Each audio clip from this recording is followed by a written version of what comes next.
नमस्कार दोस्तों, मैं हूं रक्षित परमार। दोस्तों, आज मैं बात करना चाहूँगा भारतीय संस्कृति, विरासत और ज्ञान के बारे में।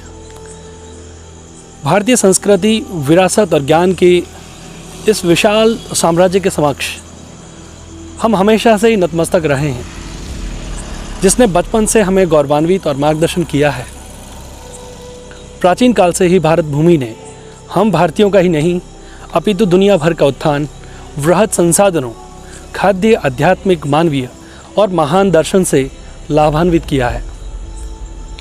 जब हम विरासत की बात करते हैं तब हम अपनी सिंधु घाटी सभ्यता के भारतीय उपमहाद्वीप में अवस्थित पुरास्थलों, उत्तर से दक्षिण और पूर्व से लेकर पश्चिम तक में फैले विभिन्न धार्मिक, ऐतिहासिक स्थापत्य कला केंद्रों, किलों, दुर्गों, शिलालेखों, मंदिरों, मठों, बावड़ियों और स्तूपों, सिक्कों, आभूषणों, मृद भांडों और पुरातात्विक महत्व की आकृतियों और संरचनाओं के विकास तथा उसमें समाविष्ट दर्शन की बात करते हैं कि इन सब का सामंजस्य विश्व को एकजुट करने में किस तरह मददगार साबित होता है। दोस्तों, विरासत के रूप में हम विश्व को अपनी कलाओं, दक्षताओं और सदियों से शरण देने की परंपरा को विश्व भर के समक्ष रखते हैं। एक तरफ हम दुनिया के पीड़ित लोगों के दर्द को समझते हैं और उनके साथ हर संभव खड़े रहकर सहयोग की भावना रखते हैं, वहीं दूसरी तरफ हम गुलामी की बेड़ियों को तोड़ना भी जानते हैं। गुलामी को मरते दम तक न स्वीकार करने की महाराणा प्रताप की अटल प्रतिज्ञाओं को हम स्मरण करते हैं।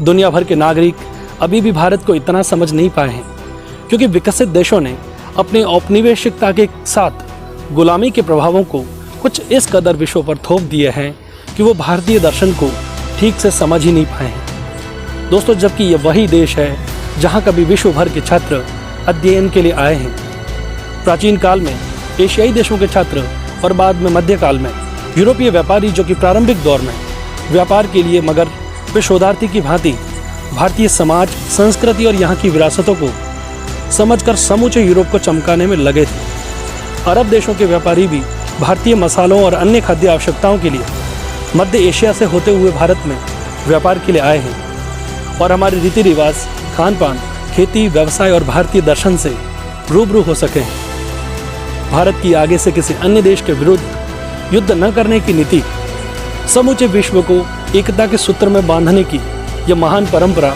को लागू करने का पक्षधर है। आज विश्व के अधिकतर विकसित देशों में भारतीय अपनी बुद्धिमत्ता और सद्व्यवहार से वैश्विक समुदाय के उत्थान में अपनी विशिष्ट भूमिका निभा रहे हैं, जिसे हम नज़रअंदाज नहीं कर सकते हैं। दोस्तों, भारत पर हुए विदेशी आक्रांताओं के हमलों ने देश को भीतर से कमज़ोर करने में कोई कमी नहीं रखी, जबकि हमने उन्हें गले से लगाकर स्वागत किया है।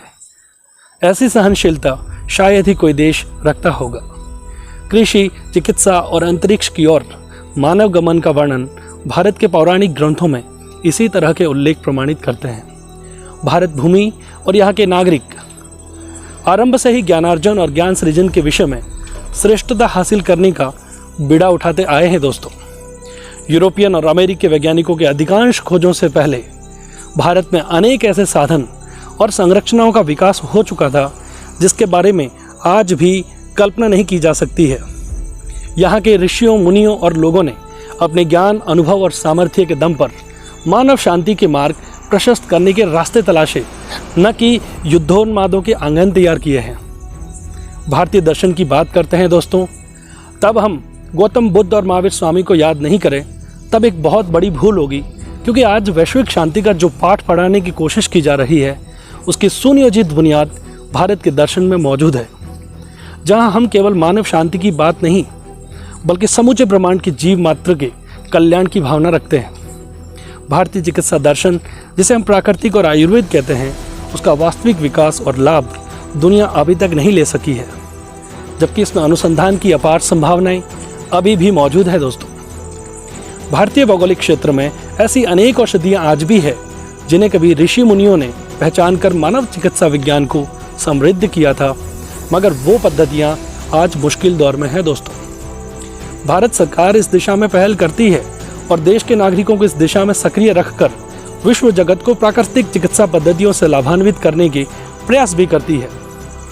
विरासत के तौर पर हमने दुनिया के बीच महात्मा गौतम बुद्ध, स्वामी विवेकानंद, महात्मा गांधी, डॉक्टर अंबेडकर और एपीजे अब्दुल कलाम जैसे महान विचारकों को रखा है, जिन्होंने दुनिया को अध्यात्म, कठिन तपस्या, संघर्ष, शांति, नैतिकता, समानता और विज्ञान में विश्वास की अवधारणा को फलीभूत करके विश्व पटल पर भारत के नाम को रोशन किया है। दोस्तों, विरासत के रूप में हमने दुनिया को जगदीश चंद्र बसु, बिरबल सहानी, विक्रम साराभाई, डॉक्टर होमी जागीर Bhabha, sir CV Raman, Kalpana Chawla, Sunita Williams जैसे महान वैज्ञानिकों को दिया है, जिन्होंने विश्व को एकजुट करने में, मानव मात्र की समस्याओं को सुलझाने में अग्रणी भूमिका निभाई है।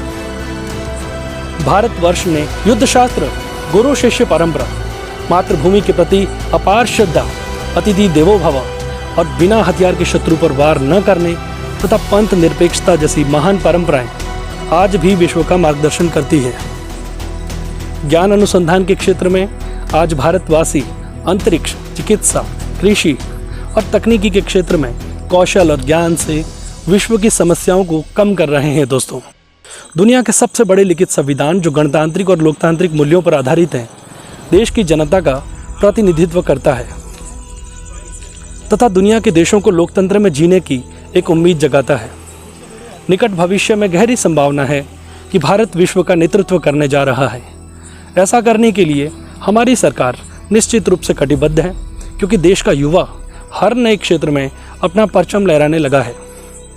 उदाहरण के तौर पर हम अंतरिक्ष और कृषि क्षेत्र को बारीकी से देखें तो दुनिया के कितने ही देश भारत की सहायता से आज अत्याधुनिक उपकरणों, यंत्रों, उपग्रहों से महत्वपूर्ण आंकड़े और दिशा निर्देशों को प्राप्त करके उनके अपने देशों को आगे बढ़ा रहे हैं। अधिकतर विकसित देश संरक्षणवाद की नीति पर आगे बढ़ने में लगे हैं। दोस्तों, ऐसे में भारत ने विश्व को एक बार फिर से आमंत्रित किया है कि आइए हमसे मित्रता कीजिए, हम आपकी कैसे मदद कर सकते हैं। ये भावना दुनिया के विकसित देशों के लिए भले ही एक बड़ा झटका हो, मगर अन्य देशों के लिए उम्मीद की एक नई किरण की भांति है। आज़ादी के बाद भारत ने अनेक प्राकृतिक और मानव जनित आपदाओं का सामना करने के बावजूद खुद को वैश्विक पटल पर साबित किया है कि वह कोई कमज़ोर राष्ट्र नहीं है। युद्धों के उन्माद में उलझने के बाद भी भारत एक शांतिप्रिय और बेहतरीन राष्ट्र का आदर्श प्रस्तुत करने में सफल रहा है। खाद्य, पेय, कुटीर उद्योगों, खनिजों के उत्खनन, नव अनुसंधानों के उन्नत प्रयासों ने भारत को हर फन मौला राष्ट्र होने का एहसास करवाया है। दोस्तों, एक तरफ चीन नव साम्राज्यवादी शक्ति के रूप में उभर कर पड़ोसी और कमज़ोर देशों पर अपना नियंत्रण स्थापित करना चाहता है, वहीं भारत इस दिशा के विपरीत विश्व को एक नया मंच दे रहा है कि वसुधैव कुटुंबकम की भावना को चरितार्थ करें। वर्तमान समय में हमारे देश में उद्योग जगत, प्रशासनिक सेवक, गैर सरकारी संगठन और खेल जगत से जुड़े युवाओं में बढ़ती महत्वाकांक्षाएं युवाओं को एक नए रास्ते की ओर लेके जाती है। सबसे अहम बात है इस तरह का बेहतरीन वातावरण तैयार करना, जिससे कि युवा बेझिझक होकर अपनी प्रतिभा को मुकाम तक लेके जा सके। ग्रामीण युवाओं में रचनात्मकता की भूख बहुत है। दोस्तों, उनको साथ लिए वैश्विक स्तर के मंच तैयार करने की एक बड़ी जिम्मेदारी है। तो दोस्तों, आज का ये ऑडियो सेगमेंट बस यहीं तक। आपका बहुत बहुत धन्यवाद। Thank you so much.